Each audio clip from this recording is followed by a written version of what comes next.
Welcome back to the channel, everybody. So guys, today we have an extra legendary event going on for Sacred Shards. So may not be the best time to pull, maybe a little bit of a bait, but I'll get into that in just a minute. First, I want to show you guys my mercy system and where I'm at as far as the mercy tracker goes. So Plarium has been kind of rough with me lately. We're at 155. I pulled for Ragash. I think I only got him on the way to Ragash. For Void Shards, I'm 156. And for Sacreds, I'm 11. So for Sacreds, Mercy doesn't start kicking in until 12 Sacreds pulled without a legendary. And then after that, it's going to go up by 2% each time. So the default chance for Sacreds is 6%. After this video, I think I'm going to have 4 2% increases. So I should be somewhere like 14% chance to get a legendary. So hopefully I get one soon. Now, the actual Mercy system for Sacreds doesn't guarantee you a legendary until like 56 shards, I think, without a legendary, which is absolute insanity. I don't understand why it's so massive. I mean, it's Sacred Shards.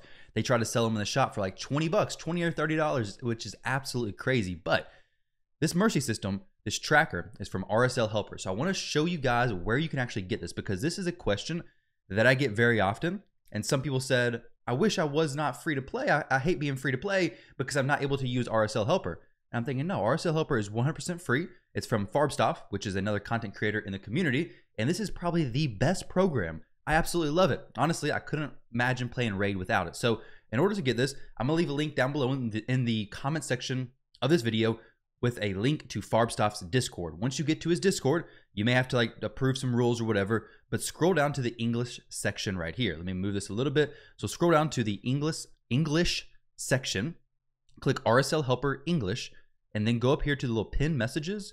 And then right here, the very top pin message is going to give you the entire breakdown. Actually, no, the second one that says how to find the download for RSL Helper is going to give you the entire breakdown on how to download this. Okay, so click the little jump button, go to this message, and then follow these instructions. And then once you read through this, you're going to actually need the link for RSL Helper. And there are links on like GitHub and other places on the internet, but honestly, this is the safest place to do it. Click the Discord channels. Once you read through that and kind of understand it, and then once you get here, you're going to have to scroll up just a little bit to find a bit.ly link, okay? So it's going to be a full install here fairly soon. Just keep scrolling. Initial setup.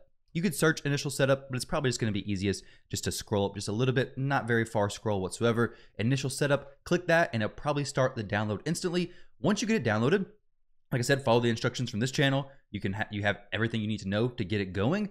And then before you start pulling your shards, make sure it's open, maybe run a campaign or something, because once you come in here to the actual campaign, I'll give you guys an example real quick. It'll actually pull your champion's information in. So I went ahead and started the campaign match, and my Ray is now loaded into the stuff. Sometimes it helps to go ahead and run that to make sure it is linked with your account. And you can tell it's linked. First off, my Ray is pulled in, but I can also change the FPS to 10, and you can see it runs absolutely potato slow.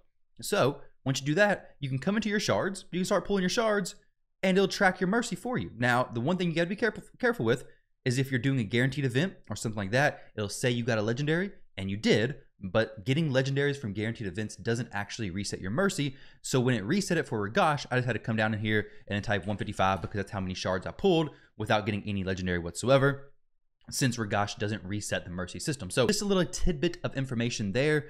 So let's talk about this guaranteed event from Sacred Shards. This is not the best time to pull Sacred Shards, I don't think, unless you have plenty of Sacred Shards saved. For me, my goal is 15 Sacreds is my new 0, because guaranteed legendary events, which are usually 15 Sacred Shards, are an amazing opportunity to get a good group of legendaries, because you're probably going to get one on the way, maybe even 2, but you're also going to know, hey, I'm pulling 15 shards and I'm going to get a legendary. So I love the guaranteed events. Also, for fusions. So if you're going for a fusion, which there's probably going to be one coming up soon, I'll get you guys the information on that as soon as I hear the information. But Sacreds are so good for fusions as well as fragment summons, just because you can do during the champion chase events. But during summon rush events, Sacred Shards are worth 500 points. Very easy way to go ahead and finish out those events, especially if the fusion lands during a 2x event. Absolutely great way to go ahead and finish those out. So right now, today, I'm going to be pulling down to 15, and I may pull down to 13. The reason why is because I do buy the monthly pack basically every month, and mine is at $50, and it comes with 2 Sacreds. I don't buy very many Sacreds, like very, very rarely do I buy Sacreds, but that pack does have Sacreds. I like that pack, so I probably will buy that. So I should have that before any fusion starts, which next week, I believe, is when I should get, okay, yeah, next week is going to be the 2nd of the new month, so 2nd of August. So I should be getting the offer for the monthly pack, which, like I said, is one of the few packs that I buy nowadays. So let's go ahead and jump into this. We may get it on the first shard.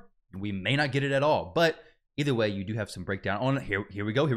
Okay, already got him. Black Knight is a good champion, but give me a Rhodos. We had a ghost offer today. Maybe that's a sign we got a Rhodos. Let's see. Nope, not a Rhodos. Helior.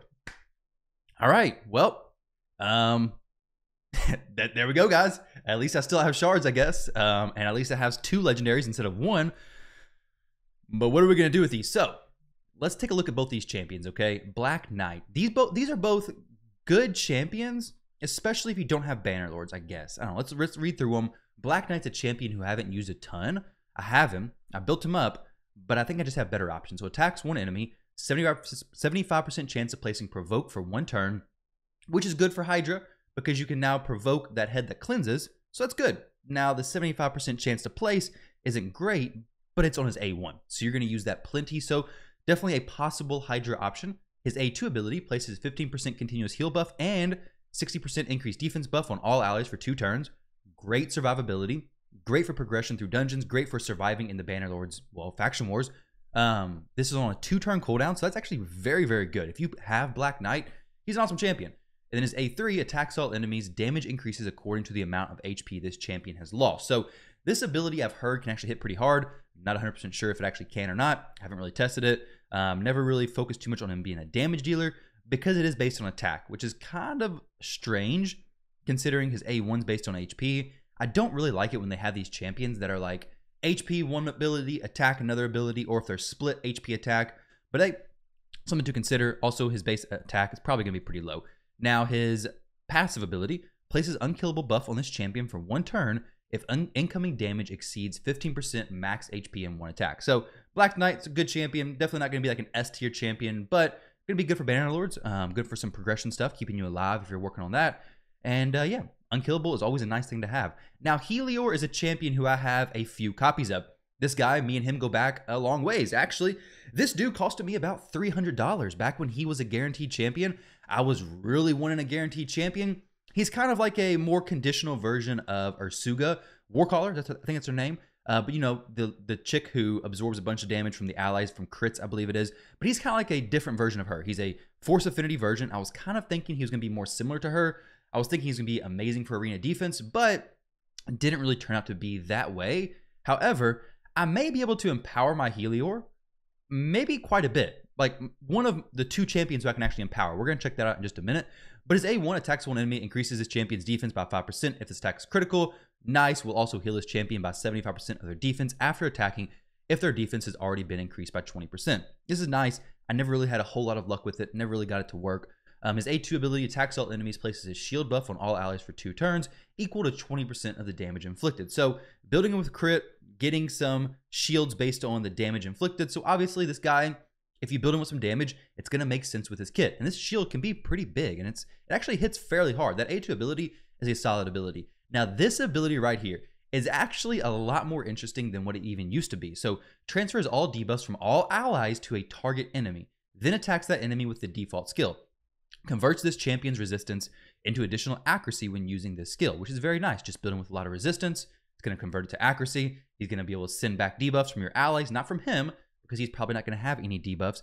But this ability, with Gaius being so popular in the arena now, if you're running this guy and an enemy Gaius places bombs on your entire team, well, guess what? You just throw in this Uno reverse card, you send all those bombs back to Gaius, or you send it back to the res champion, whatever it may be, and then boom, they're going to die, right? You're going to probably have 2, 4, 6 bombs going back to one enemy.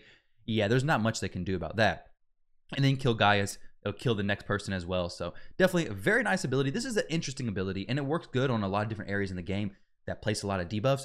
Being able to send them back on a 3-turn cooldown if you get it fully booked, definitely not bad. Helior is a champion who, if you find a good use for him, I think he's going to work very well for you. But he's a champion who, for me, I was trying to find a use for him. Couldn't really... Trust me, I tried for a long time to fit him in my Platinum Arena defense. Not saying it's not possible, but back then, I just wasn't able to get it to work, at least not with my setups, my champion options that I had. Now, this ability is what made him kind of like a lesser version of Ursuga in a way. Whenever an ally has 2 or more debuffs, is attacked, this champion will absorb 30% of the damage inflicted on that ally. Now, that ability, you would think, should activate more often than not in the arena, because typically you have enemies who are doing decreased defense and decreased attack, so you have 2 or more debuffs. But it's kind of difficult to guarantee it, because especially if you're on defense, maybe they're using Kaimar, maybe they're using Ramentu, so maybe your allies won't have 2 or more debuffs, whatever it may be. So it's kind of difficult to get to work, versus Ursuga is just decreases all the damage from critical hits, and she takes 30% of that. So Helior is a cool champion, and he's definitely an awesome champion for progression. I mean, miscreated monster-sized shields, just without his extra crowd control abilities. Let's take a look at this, okay? So like I said, Helior is one of the few champions who I can actually empower a decent amount. So we now have 1, 2, 3 Heliors. 3 Heliors, guys. Why? Why do I have 3 Heliors? So that would actually get me to some extra accuracy and resistance. If I get another Helior, I may have to empower him. But my Faction Guardian is not full for Banner Lords, but now it is. We have actually 2 more boosts. So, I mean, to be honest, of all the champions I could have gotten, I think pulling a dupe, especially in the same faction, and getting me pretty close to plus 10 speed wasn't bad. We have 2 copies of Helior here, so I can't empower him. If I empower him, it's going to remove all these. I find more value in getting this done than actually empowering Helior. But let me know down below, guys, what champions did you pull during this event? Hopefully you guys got something really good. I saw Quit Motorsport got Bivald and Shimnath, so definitely an interesting pull. I've seen some people in Discord posting some crazy pulls. Let's see if anybody got something in this chat. So we have a well, actually, no, we have, what do we have? Nothing. Okay, Shiramani and Calvalax. That's a very good pull. Very solid, especially if he doesn't have them already. We got a Ragash and a Skull Lord. Skull Lord's a champion who I wish I kind of had, to be honest. He was a Skull Searcher, and he got Skull Lord. Maybe I should change my name to Roto Searcher. Wow. Siffy searching for Lost Groom. Okay, maybe I should change my name. He did, and he got that. So, Skull Lord's an awesome champion. Very good for Scarab King, and I definitely wish I would have went for the Fusion, but I don't think I was able to at the time of this account for whatever reason. Errol and Herndig, very good nuker right there. We'll check out one more, see what people got. We're getting a lot of, it seems like always a lot of fusion champions are pulled. Always a lot of fusions. I mean, Herndig's a fusion, Skull Lord was a fusion. Black Knight, not a fusion, I don't think. Helior was a guaranteed champion. But either way, guys, I hope you all enjoyed this video. I hope you guys had some amazing luck on your pulls as well. Not bad pulls for me. I mean, we still have 17 shards left. So definitely the best way to do it is to luck out right at the beginning, get the 2 legendaries, and be on your way, versus pulling 6 shards, getting 2 legendaries, and then having to recover the losses up to the 15 shards to be ready for the next guaranteed event. But thank you all very much for watching. Hope you all enjoyed the video, and I'll catch you all in the next one.